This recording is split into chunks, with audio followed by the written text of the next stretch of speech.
दोस्तों नमस्कार। जय सिया राम, ओम श्री हरि, जय सिया राम।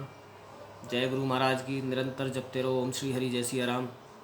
दोस्तों मैं किशोर एस्ट्रो गुरु आपके समक्ष पुनः आपको एक नई जानकारी देने के लिए कि देखिए कुंडलिनी विज्ञान, स्वर विज्ञान, इसके ऊपर निरंतर कई वीडियो में तैयार कर रहा हूँ जिससे आप लाभान्वित हो सकें, आपको ज्ञान हो।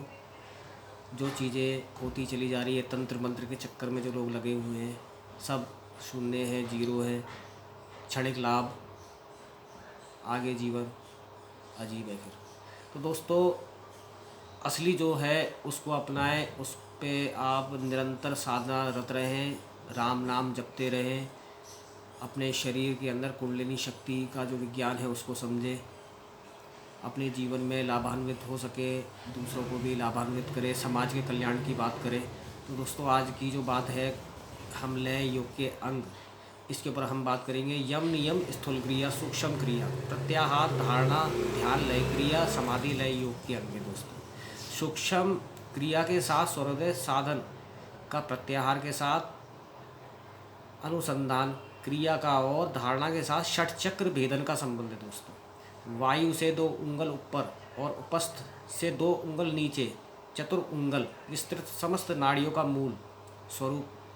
दोस्तों आदमी के शरीर के अंदर जितनी भी नाड़ियां हैं, उसका जितना भी जाल फैला हुआ है, यूँ तो 72,000 नाड़ियाँ हैं, मगर 72,000 नाड़ियों में 10 प्रधान नाड़ियाँ हैं, जो कि मैं पिछली वीडियो में आपको नाम बता चुका हूँ।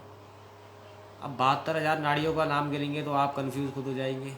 72,000 में से 10 नाड़ियाँ मुख्य हैं, और 10 में से जो सबसे प्रमुख है वो 3 नाड़ियाँ हैं, जो कि ईड़ा, पिंगला, सुषुम्ना, मैं आपको बता चुका हूँ।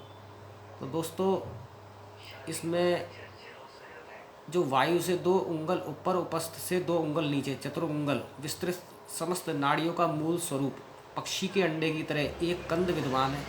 अब दोस्तों ये कंद कहाँ पे हो सकता है, आप समझे इस बात को कि आदमी के शरीर में जो 72,000 नाड़ियाँ फैली हुई हैं, उसका मूल जो है वो हमारी नाभि है, यानी मणिपुर। अब मणिपुर को मणिपुर नाम क्यों दिया गया है? मणि मतलब अनमोल, मणि अनमोल होती है, मणि से सभी कार्य सिद्ध होते हैं, इच्छित फल की प्राप्ति हो जाती है, तो इसलिए इसका नाम मणिपुर कहा गया है।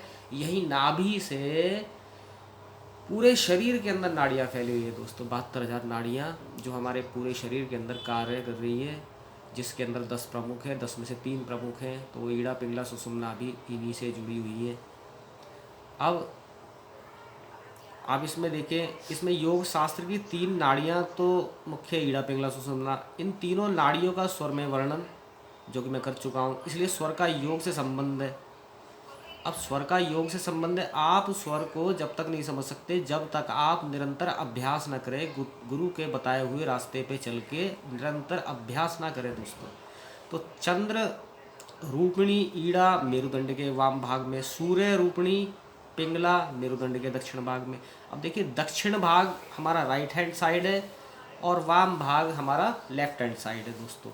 यानी ये पार्वती है और ये शिव है, ये सूर्य स्वर है, ये चंद्र स्वर है। तो ये बात समझने की है कि पिंगला मूल के उत्थित में, ईड़ा और पिंगला मेरुदंड के वाम भाग में, दक्षिण भाग में समस्त पद्मों को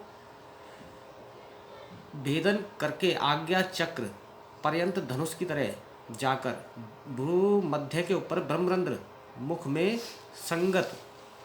अब देखिए इसके अंदर बताया है, जो चीज़ें हम वीडियो के माध्यम से आपके समक्ष पहुंचा रहे हैं, कि मूल यानी लिंग और गुदा के बीच में जो मूलाधार चक्र है, वहाँ से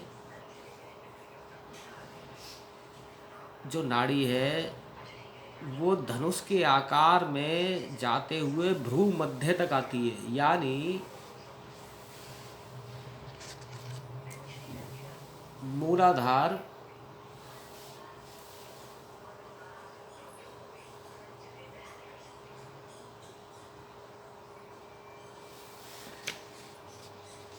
जो मैंने आपको बताया, मूलाधार से जो नाड़ी जागृत होती है आपके निरंतर अभ्यास से, वो आपके ब्रह्मरंध्र में पीछे से आते हुए, ब्रह्मरंध्र दोस्तों ये है, यही त्रिवेणी है, यही संगम है, त्रिवेणी संगम है, आपका मस्तक यही अयोध्या है। तो ब्रह्मरंध्र मुख में संगत हो नासांद्र में प्रवेश करती है, यहाँ से होते हुए नासांद्र के अंदर प्रवेश करती है, और भ्रूमध्य के ऊपर जहाँ ईड़ा पिंगला मिलती है वहाँ पर मेरु मध्य स्थित सुषुम्ना भी जा मिलती है। तो ये तीन नदियाँ त्रिवेणी मानी जाती हैं, इसलिए यह स्थान बड़ा ही पूजनीय है। और निरंतर इस पर चंदन आप अर्पित करें। आप ये ना देखें दोस्तों कि दुनिया क्या बोलेगी, दुनिया क्या करेगी, दुनिया तो आपको रोटी खाते हुए देखने में भी कुछ नहीं है। आप निरंतर इसमें चंदन अर्पित करें, यह समझते हुए यह त्रिवेणी है, यही प्रयागराज है, यही श्री राम जी के चरण स्थल है जो हर जीव के अंदर विद्यमान है, जो कि मैं पिछली वीडियो में आपको बता चुका हूँ।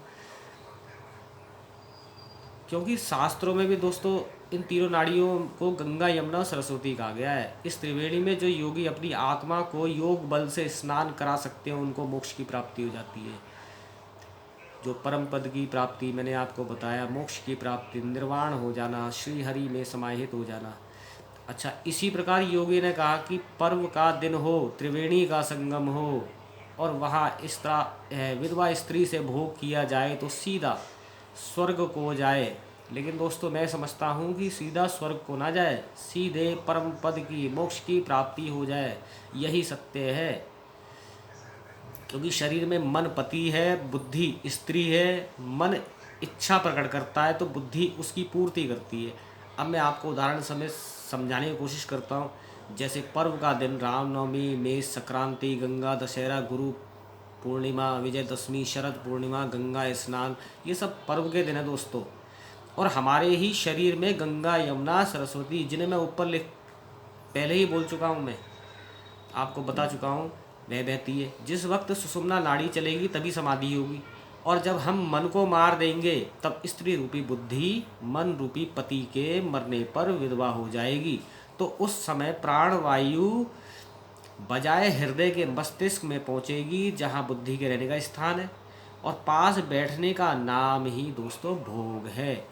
मेरी पिछली वीडियो में मैंने जो छोटा सा लिंक भेजा उसके अंदर मैंने बताया कि पर्व का दिन हो, त्रिवेणी का संगम हो, वहाँ विधवा स्त्री से, तो इसके बारे में कई लोगों ने मुझसे पूछा। तब मैंने उनको समझाया कि ये ज्ञानी जनों के मुखारविंद से अभंग वाणी में निकला, समाधि योग के द्वारा निकला, और यह बात ज्ञानी लोगों तक ही सीमित है। अनन्य तो दूसरे जितने भी भौतिक युग से जुड़े हुए हैं वो ना जाने कैसी कैसी बातें सोचेंगी। तो दोस्तों इसको समझने की बात है जो मैंने आपको बताया।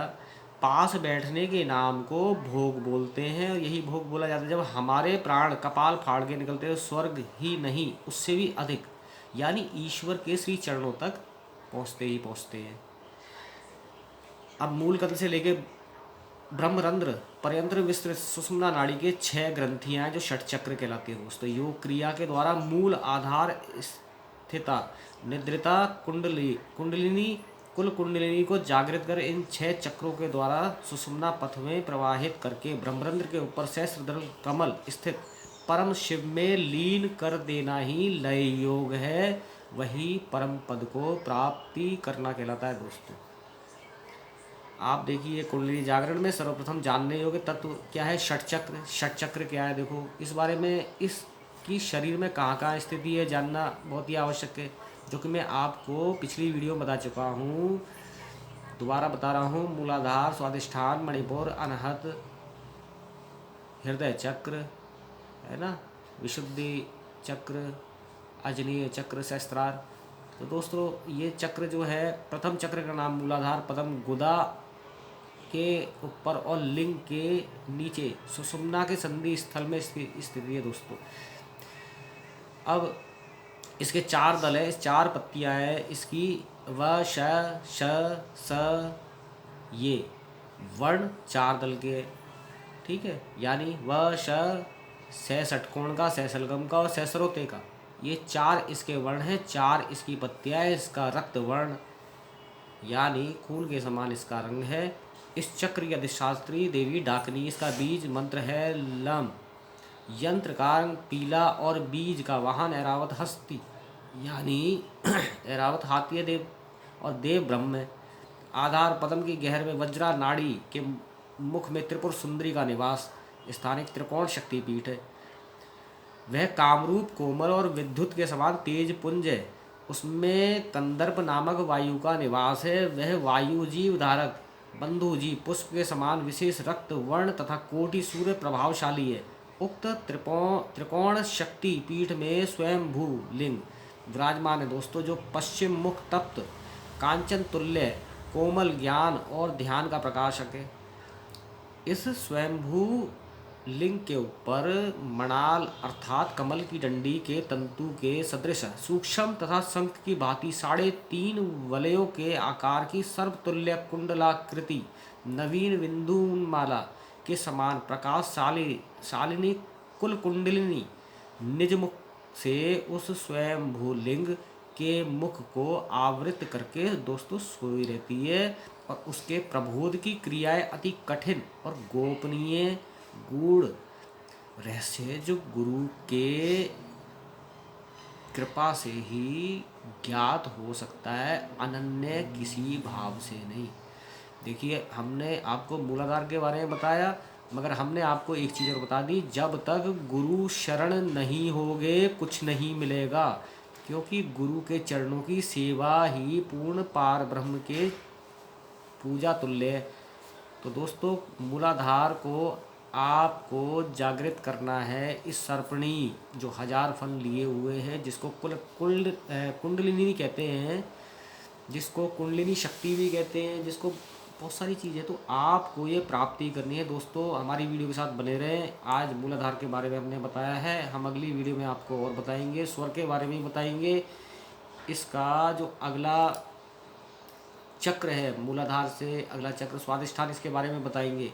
लेकिन आप इस बात को जरूर समझें कि अपने सभी कामों को करते हुए, समाज की भलाई के काम करते हुए, अपने व्यवसाय को करते हुए, अपने पूरे दिन में से आधा घंटा जरूर निकालें और निरंतर जपे ओम श्री हरि जय सिया राम, जपे सीताराम, जपे श्री कृष्ण, जपे शिव, जपे राधा, जपे कुछ भी जपे, मगर जपे समय बहुत कम है।